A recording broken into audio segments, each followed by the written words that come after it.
Donald Trump टूट चुके हैं, परेशान हो चुके हैं, हैरान हो चुके हैं और उनको समझ नहीं आ रहा कि ये युद्ध कहां जाने वाला है। अभी तक एक हफ्ता बीत गया है, क्या वो स्थिति आ गई है कि ट्रंप मुंह से झाग फेंकने लगे? झाग निकल तो रही है साहब, लेकिन छुपा रहे हैं, उसको घोंटे जा रहे हैं। यू सी, हालत खस्ता हो गई है साहब। जो लड़ाई आपने सोची थी कि चलेगी 2 दिन 2.5 दिन, वो आज कोई तीसरे हफ्ते में जा रही है। ट्रंप की हवा निकल गई है और वो नेतन्याहू को भी समझा रहा है कि देखिए मैंने 5 दिन दे दी, तो ही इज बाइंग टाइम। या ट्रंप पर पूरा भरोसा नहीं किया जा सकता। ईरान तो कह रहा है शैतान एक और हार गया है युद्ध, एक और बाजी हार गया है। पाकिस्तान की ब्यूटी देखिए ना, हम पाकिस्तान को रोज कोसते रहते, लेकिन किस्मत कोई लिखवा के लाए तो पाकिस्तान जैसी लिखवा के लाए कि हर जना उसके समर्थन में खड़ा हो जाता है, हर जना उसके साथ है। लेकिन 2 मुस्लिम पाकिस्तान कौन सी मिसाइल बना रहा है जिससे अमेरिका में डर का माहौल है? देखिए, अमेरिका में इन दिनों पाकिस्तान की एक नई मिसाइल को लेकर के बहुत डर का माहौल है। ईरान ने अमेरिका की दुम पर पांव रखा हुआ है। जनरल रिटायर्ड बख्शी के मजे ले लेकर तबसरे। चीन और पाकिस्तान के पास जदीद तरीन तैयारे मौजूद हैं। पाकिस्तान 5th जनरेशन वॉर तैयारे खरीद कर बैठा हुआ, जबकि भारत के जंगी स्क्वाड्रन मुसलसल कम हो रहे हैं। पाकिस्तान के 25 स्क्वाड्रन के मुकाबले में भारत अपनी बढ़तरी खो रहा है। इंडिया के चैनल पर जनरल बख्शी का दिलचस्प तज्जिया। सवाल, 48 घंटे के अल्टीमेटम से अमेरिका कैसे 120 घंटे पर चला गया? जवाब, ट्रंप के स्टाफ ने बता दिया होगा कि गदड़ हो जाएगा साहब। जनरल बख्शी, ट्रंप ने अमेरिका को मजाक बना दिया है। साफ पता चलता है कि अमेरिका को माहिरीन ने बताया है कि ये जंग जीती नहीं जा सकती। ईरान इस जंग के लिए बहुत अच्छी तरह से तैयार था और ईरानियों ने अज़्म किया हुआ है कि वो पूरी सलाहियत से लड़ेंगे। ट्रंप शर्मिंदगी छुपाने के लिए मुज़ाकिरात का बता रहा, जबकि ईरान इनकार कर रहा। पिछले 48 घंटे में खबर आई है, अभी तक मेन मीडिया में नहीं आई। रूस ने अपने 17 आंतनोव 124 जहाज भेज के 4 batteries S-400 surface to air defence missiles वहां पहुंचा दिए हैं। इन्होंने परसों एक F-35 मार गिराया स्टेल्थ फाइटर, कल 3 F-16 मार गिराए, आज 2 F-15 मार गिराए हैं। अब आप जो भी करेंगे साहब, आपको कीमत चुकानी पड़ेगी। अभी तक फ्री रन था ओवर ईरान, जहां मर्जी जाके मारो, आयतुल्लाह मारो, जनरल मारो। मैं जो चाह रहा था जनरल बख्शी, सुनिएगा, मैं यही आपसे जानना चाह रहा था, क्योंकि आप एक्सपर्ट हैं मिलिट्री स्ट्रैटेजी के। ये युद्ध किस आयाम पर, किस मकाम पर पहुंच गया है? जो आपने रशिया की भी जानकारी दी, हमारे पास भी वो जानकारी आई।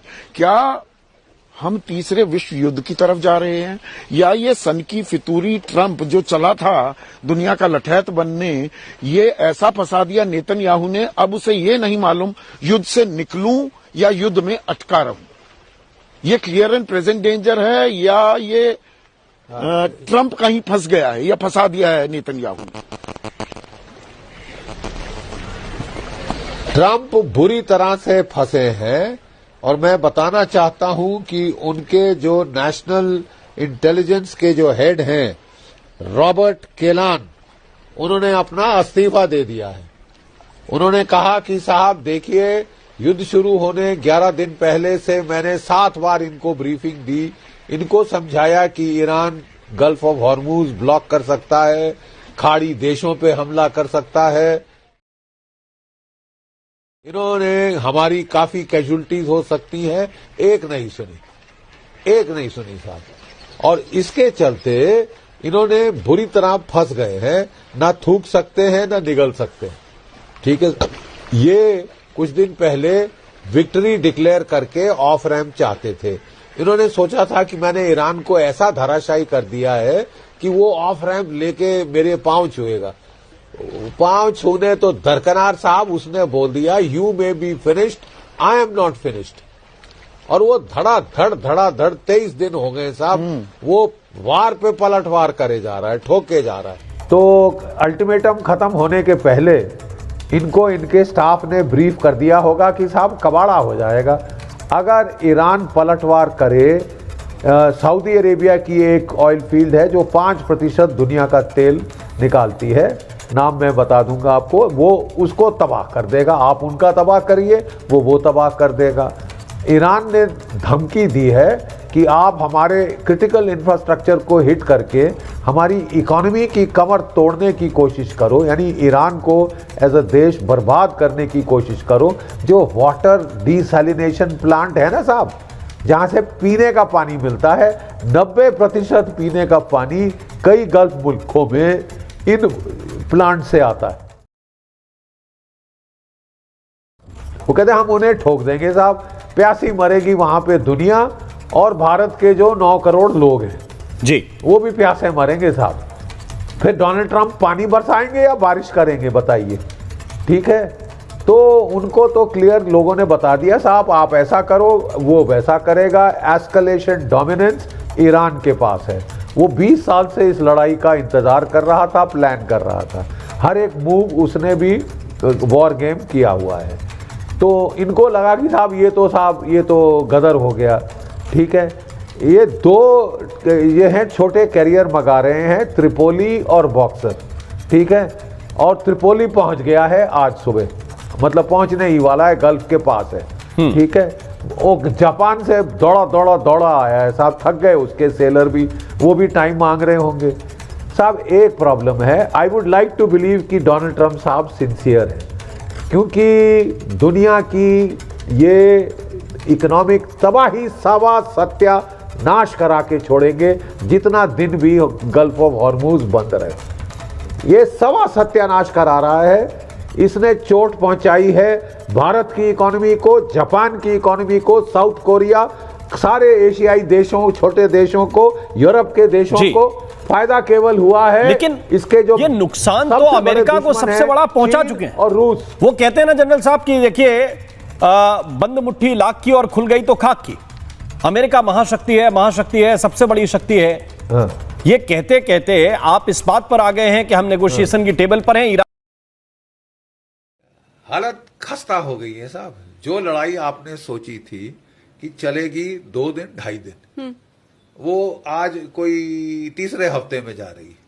ठीक है, तीसरे हफ्ते में आ रही, और there is no end to it, it is only getting more intense. क्यों, वाई?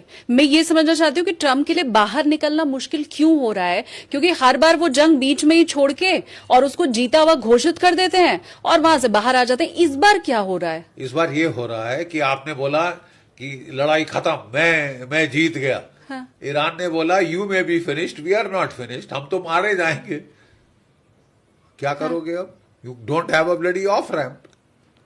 उसका बड़ा सीधा ऑफ रैम्प था कि मैं बोलूंगा मैंने मार डाले 48 और ये वो, मैं जीत गया, आई हैव वन, वो ऐसे करके जो ड्रामा करते हैं ना, वो कर रहे थे। अब हालत ये है कि वो नेटो को बोल रहे हैं आओ भाई अपने जहाज भेजो, help us to open the Gulf of Hormuz.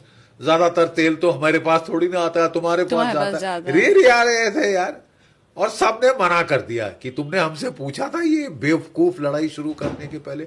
Did you ask us? Did you even consult us? हुड़मती में चल के तुम जो समझते हो कि बाप का राज है, दादागिरी है, और आपने कर दिया, और अब आप भुगत रहे हो तो आपकी नानी मर गई। देखिए चतुराई देखिए। इन्होंने aircraft carrier Abraham Lincoln gulf of Hormuz में भेजा था, बड़ा दिखाने के लिए कि देखो आ गया महारथी। ठीक है, ईरान ने क्या किया, वो जब लड़ाई शुरू होने के पहले लास्ट वीक ऑफ फरवरी में ईरान ने क्या किया, उसके जो एंटी शिप मिसाइल्स हैं वो टेस्ट फायर करने शुरू किए। 50 फायर किए इनकी देख रेख में। बत्ती बंद हो गई।